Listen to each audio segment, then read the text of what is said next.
Paz do Senhor para todos. Não é fácil mesmo.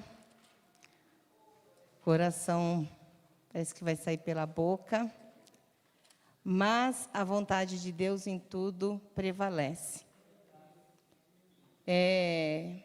Quando eu fiquei sabendo que eu ia trazer a palavra, eu estou desde a semana passada orando, no final da semana, no começo da semana, e não vinha nada, eu ia para uma parte, eu ia para outra. E foi uma coisa extraordinária para mim. Porque toda vez que a gente vai falar de Jesus, a gente está aprendendo também. Você vai estudar, que você abre a Bíblia, você começa a enxergar coisas que aparentemente passou desapercebido na nossa vida. Porque aquilo que Deus quer trazer para nós no momento. Estamos vivendo os dias, irmãos, que é realmente o tema que está sendo escolhido. Nós precisamos de uma transformação diária. A todo momento. Nós precisamos esvaziar de nós mesmos para que o Espírito Santo de Deus possa encher as nossas vidas. A ponto de transbordar de uma maneira que não vivamos mais, mas Cristo passa a viver em nós. Eu queria que os irmãos abrissem a Bíblia em Gênesis 17, primeiramente, né?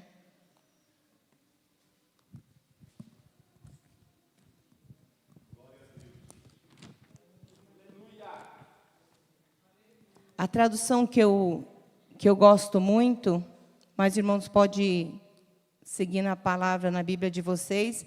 A minha é a nova tradução da linguagem de hoje, que diz assim: quando Abrão tinha 99 anos, o Senhor Deus aparece a ele e disse: eu sou o Deus Todo-Poderoso. Viva uma vida de comunhão comigo e seja obediente a mim em tudo. Quando o Senhor aqui aparece a Abrão, ele está fazendo aliança com Abraão. E ele chega até a mudar o nome de Abraão, que ele passa a ser Abraão. Mas o que o Senhor fala para Abraão assim: olha, Abraão, eu sou o Deus Todo-Poderoso. Sou eu que comando a tua vida. E o que eu peço para ti somente que seja obediente. Isso nada mais é do que Deus falando para ele assim: olha, eu sou o teu amigo, eu sou o suficiente na tua vida.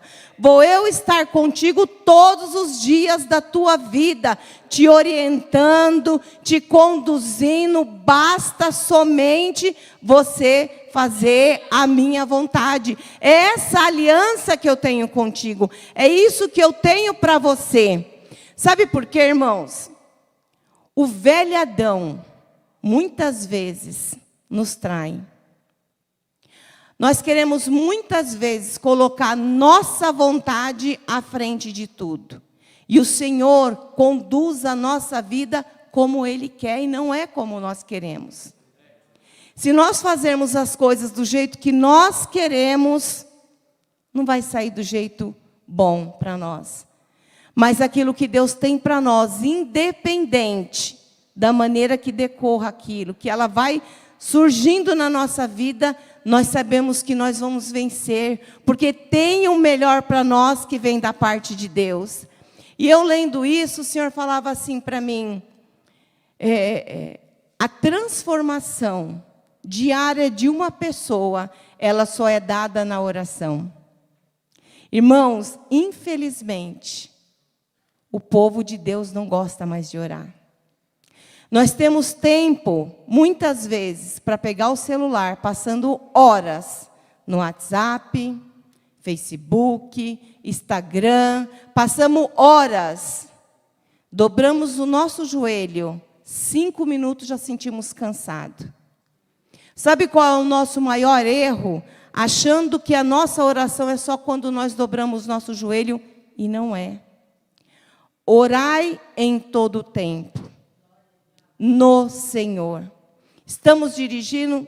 Estamos orando. Estamos cuidando da nossa casa, estamos orando. Estamos na fila de um banco, estamos orando. É orar o tempo todo, porque nós não sabemos da onde o inimigo vem. De que maneira que ele vai nos afligir, que ele vai nos atacar. Só que quando nós temos uma vida de oração, de intimidade com Deus, ele nos surpreende. Porque é ele que age por nós.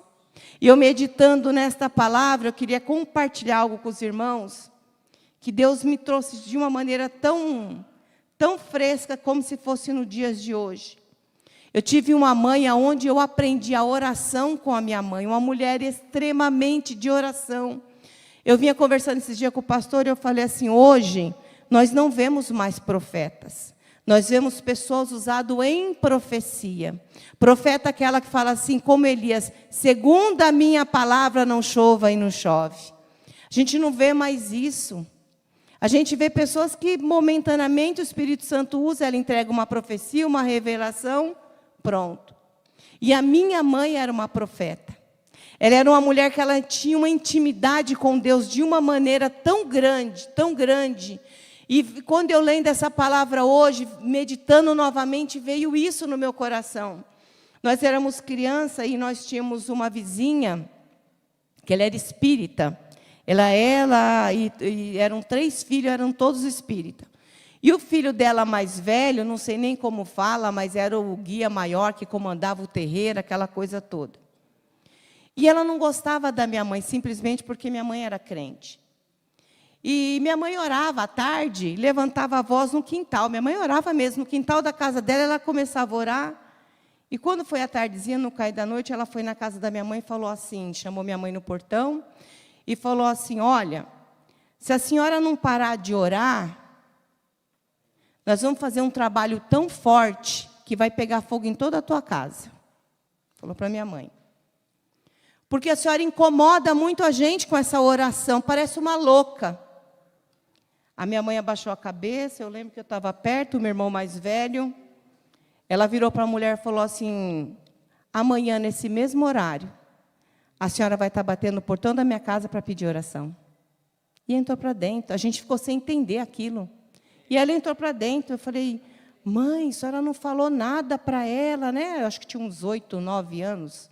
A senhora não falou nada para ela? Ela falou, não, eu não preciso falar, filha. Ela vai vir aqui amanhã, esse mesmo horário, e vai pedir para mim orar por ela. O meu irmão ficou olhando, assustado. Irmãos, no outro dia, no mesmo horário, batendo palma, gritando, Dona Maria, Dona Maria. Minha mãe falou, pode mandar entrar, que é ela que veio estar aí no portão. Minha mãe nem saiu, lá da cozinha ela falou. E eu fui abrir o portão, essa mulher entrou chorando. Ela falou assim, olha, o meu filho, ele falou o nome do guia que tomou conta dele, entrou nele lá, jogou álcool pela casa inteira e falou que ia tacar fogo em mim, porque o diabo pediu que eu morresse perto dele. Ora, porque como que eu vou voltar para minha casa? E eu vi a glória de Deus. Minha mãe orou por aquela mulher, o diabo se manifestou de uma maneira naquela mulher, era uma legião. Irmãos, eu vi a glória de Deus na casa da minha mãe, naquele dia, na nossa casa, que eu falei, que intimidade é essa? E hoje Deus falou, quer intimidade comigo? É na oração. Quer ter essa busca incessante? Eu vou me revelar através da oração. E eu comecei a entender, e eu quero que vocês abram as vossas Bíblias agora, em Lucas 22. Aleluia, Senhor.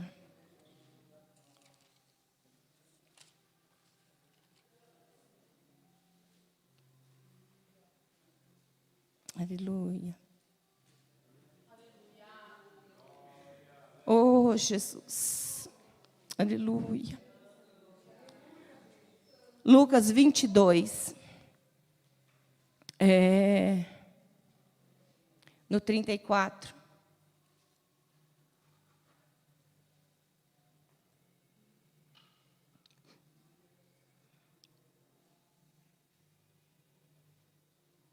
Só um minuto.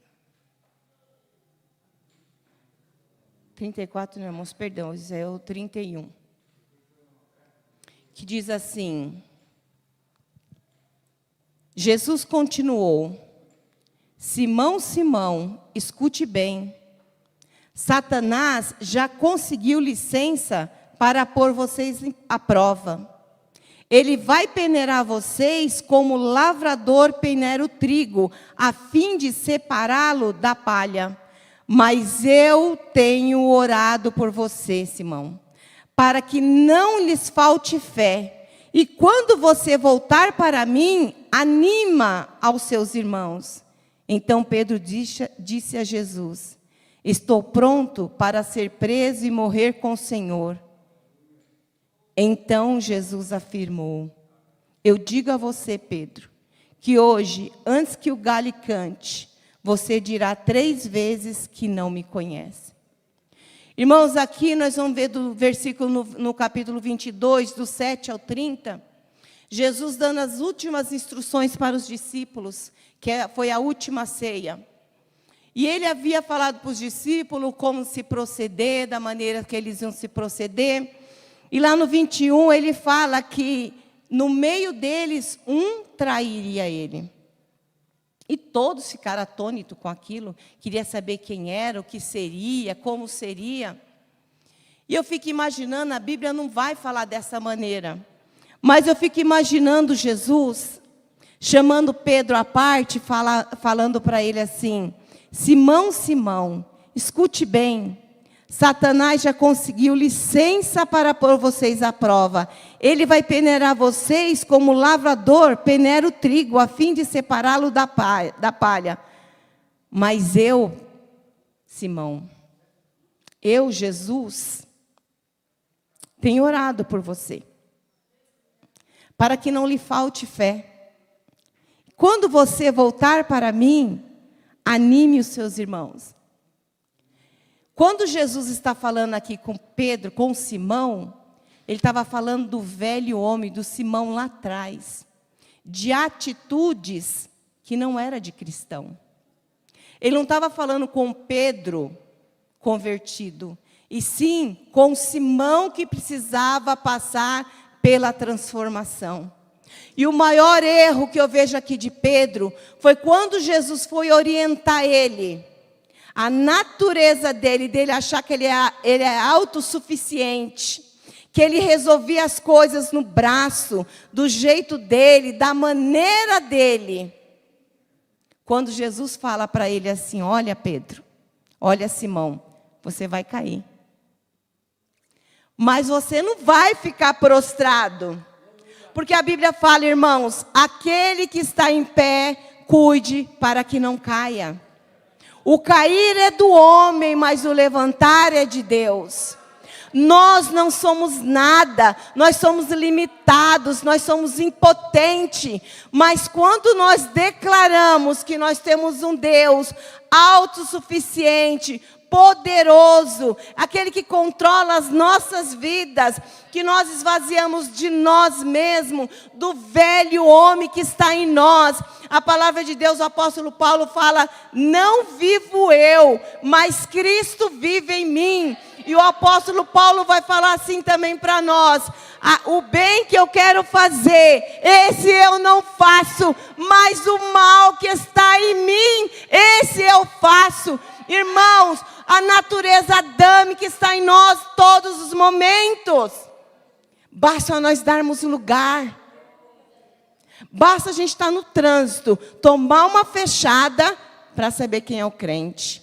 Basta ir numa fila de banco, demorar do caixa atender para ver o crente. Irmãos, ser crente é ter uma vida de renúncia. Ser crente é esvaziarmos de nós mesmos, de um ponto de tão vazio, que o Espírito Santo vem e preenche todo o nosso ser. E a alegria de Deus, ela vai fluir na nossa vida. Nos nossos lábios vai ter só gratidão, não vai ter murmuração, não vai ter momento para nós deslizarmos, vacilarmos os nossos pés. Nós vamos ficar firmes na rocha, porque a nossa rocha é Jesus Cristo. Aleluia, aleluia. Eu imagino a tristeza que Simão sentiu, porque ele sabia que era Jesus falando. Ele sabia que aquilo ia acontecer na vida dele. E para ele foi muito difícil, porque Jesus, quando ele esteve aqui no mundo, e ele escolheu seus discípulos, ele andava lado a lado com os discípulos, ensinando. Ele falava, olha, meu reino não é aqui. Eu estou aqui só de passagem. Eu vou voltar para o Pai.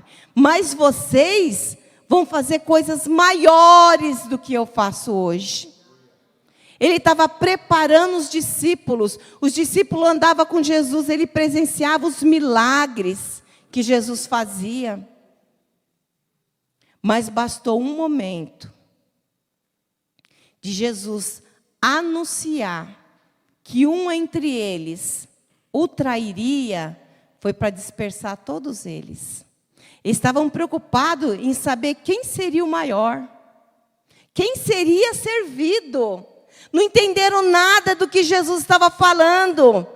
Ele veio para servir, não para ser servido. E ele queria ensinar isso para os discípulos. Olha, eu chamei vocês para servir o reino, não é para ser servido. E eles não entendiam isso, não. Precisava que a vontade de Deus em Cristo Jesus se cumprisse. E Pedro, aconteceu o que Jesus falou. Ele negou. Mas a coisa mais extraordinária que a gente pode ver na vida de Pedro, que ele não ficou prostrado. É tanto que nós vamos ver lá em Atos, que uma única pregação dele, depois que ele voltou, foram quase 3.000 pessoas que se renderam aos pés do Senhor. Era disso que Jesus estava falando. Olha, Pedro, não tenha confiança em ti mesmo. Não acha que é você que vai fazer e nem a maneira que você quer fazer. Eu vou fazer por vocês. Aleluia. Eu quero que vocês abram 1 Pedro. Nós vamos falar agora de um Pedro transformado. Nós vamos falar de um Pedro que teve um encontro real com Deus. Aleluia. Deixa eu...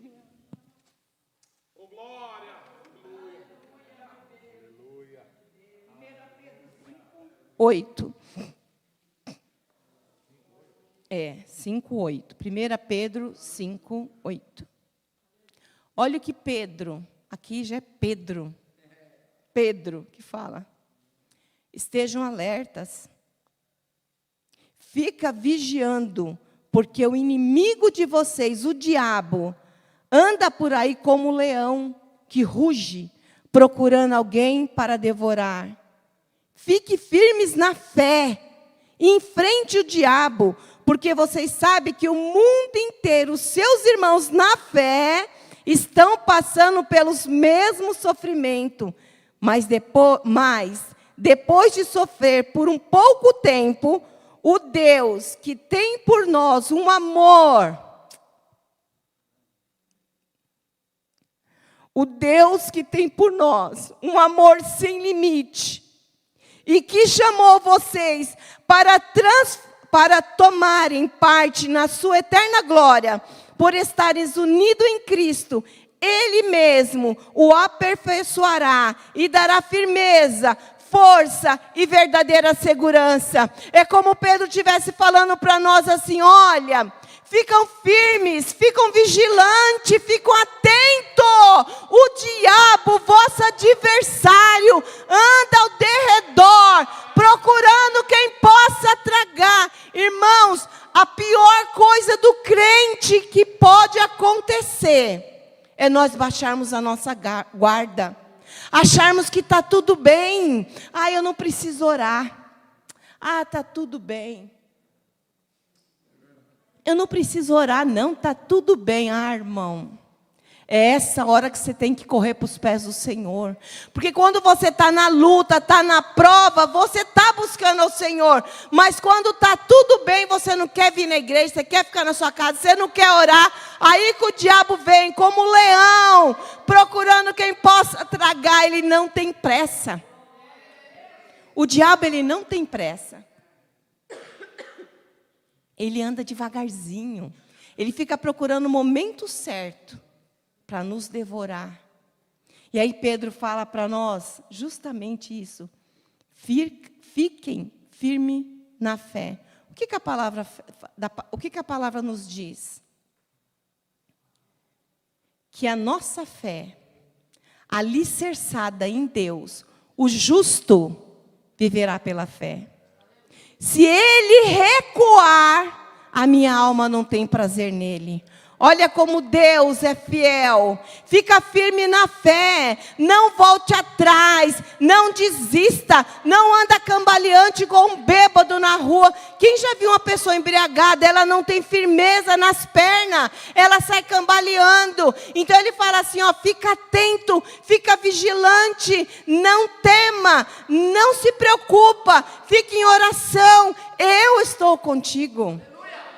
Eu vou vencer por ti, não é você. Muitas vezes, irmãos, o inimigo vem na nossa mente. Você não vai conseguir. Você é um fracassado. Você já tentou tanto, já pediu tanto e nada acontece na sua vida. É o engano do diabo. Nós somos mais que vencedores por aquele que nos amou, que entregou a sua vida lá na cruz do Calvário. Só Ele tem o direito sobre as nossas vidas. O diabo foi aniquilado naquela cruz do Calvário. A cédula, nossa cédula foi rasgada ali, para que nós fôssemos livres, tivéssemos uma vida de abundância, mas na presença do Senhor.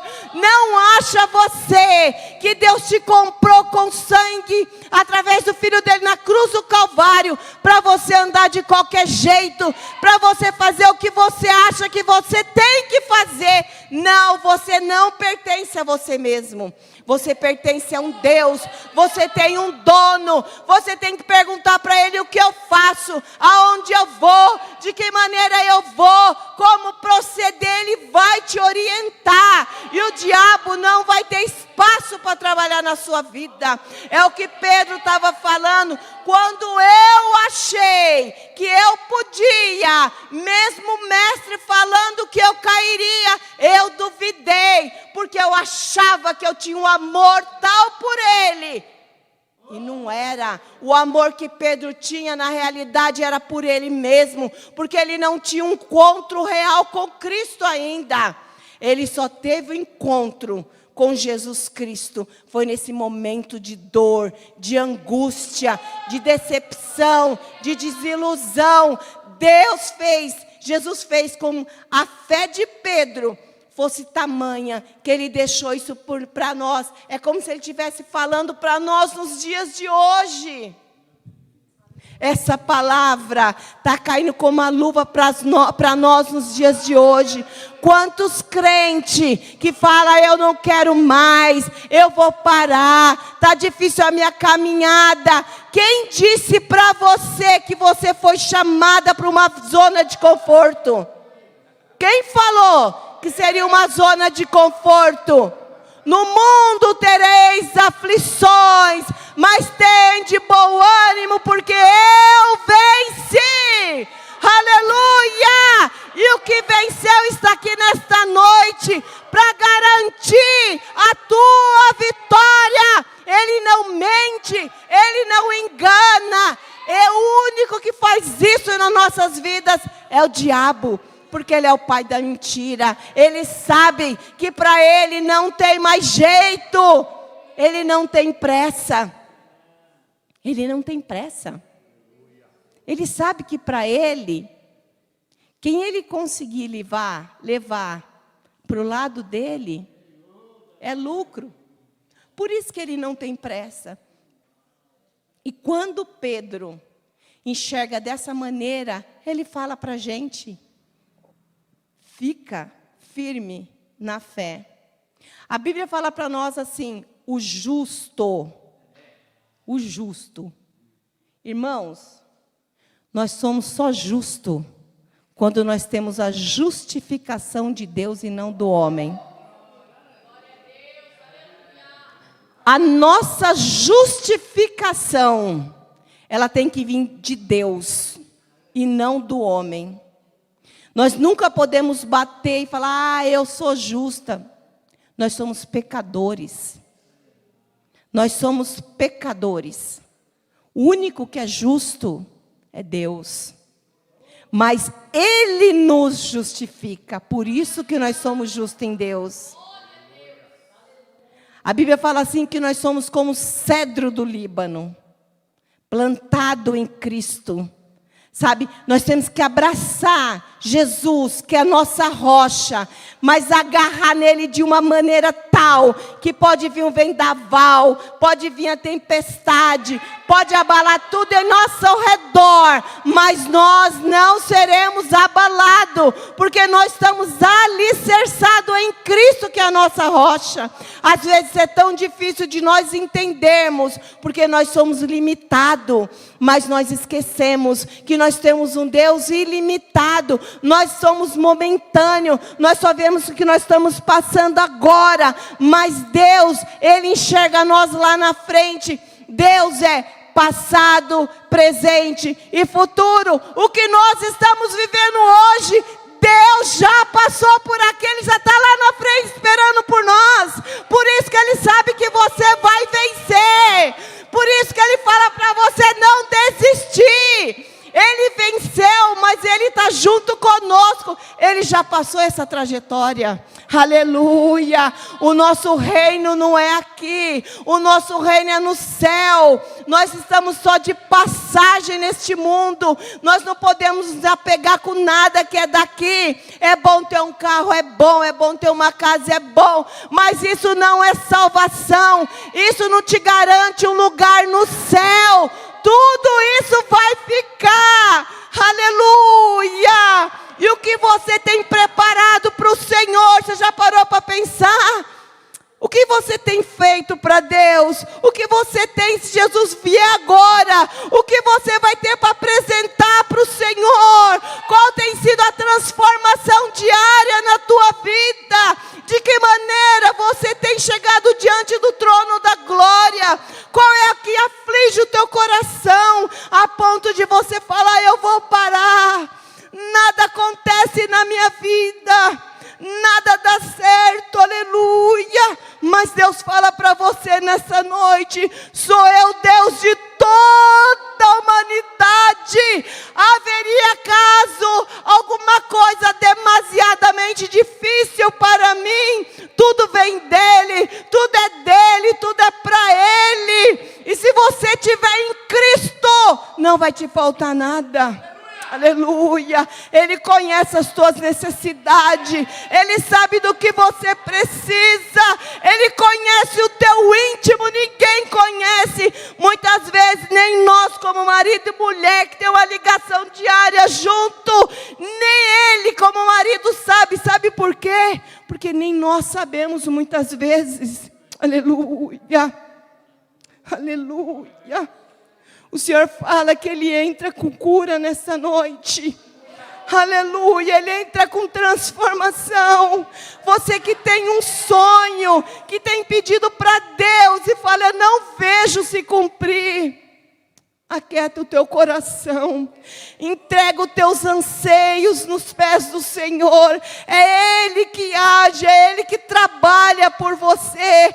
Ele sabe até onde você pode ir. Às vezes você fala, eu vou morrer nessa tempestade, mas Ele não vai deixar. É como os discípulos ali naquele barco, quando estava naufragando. A parte mais interessante é quando eles falam, quem é este? Quem é este que até o vento e o mar lhe obedece?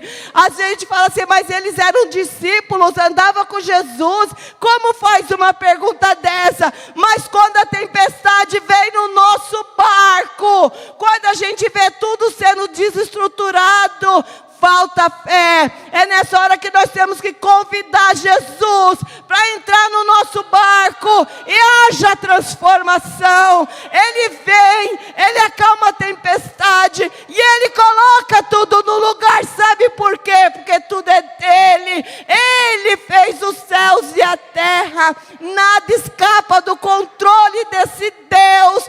Ele fala, aquietai-vos e sabei que eu sou Deus. glória a Deus, aleluia, aleluia. Não desistam, não desista da sua caminhada. Vale a pena trabalhar para esse Deus. Ele é fiel. Deus tem surpreendido o meu lar. Deus tem surpreendido as nossas vidas de uma maneira sobrenatural. Às vezes eu e o pastor, a gente senta para conversar, fala, gente, nós não somos merecedores de nada, mas o Senhor nos alcançou, tem nos abençoado, tem feito coisas maravilhosas. E eu falo isso, irmãos, é espiritualmente, porque o material, se a gente trabalhar, Ele vai nos dar, porque Ele é Deus, mas é a parte espiritual, sabe, de você poder trabalhar para o reino de Deus com alegria no coração e não como fardo. Nós vemos tantas pessoas na igreja, eu não quero, eu prefiro ficar aqui no meu cantinho, pois eu quero falar uma coisa para você. Deus não chamou ninguém para ficar no banco, porque nós não somos prego. Deus chamou nós para trabalhar para o reino dEle. E todos nós temos um chamado. E se você não exercer o chamado de Cristo na sua vida, naquele grande dia você vai se arrepender. Porque é um Deus poderoso que vale a pena trabalhar para Ele. Amém, irmãos? Eu quero agradecer a oportunidade. Em nome de Jesus.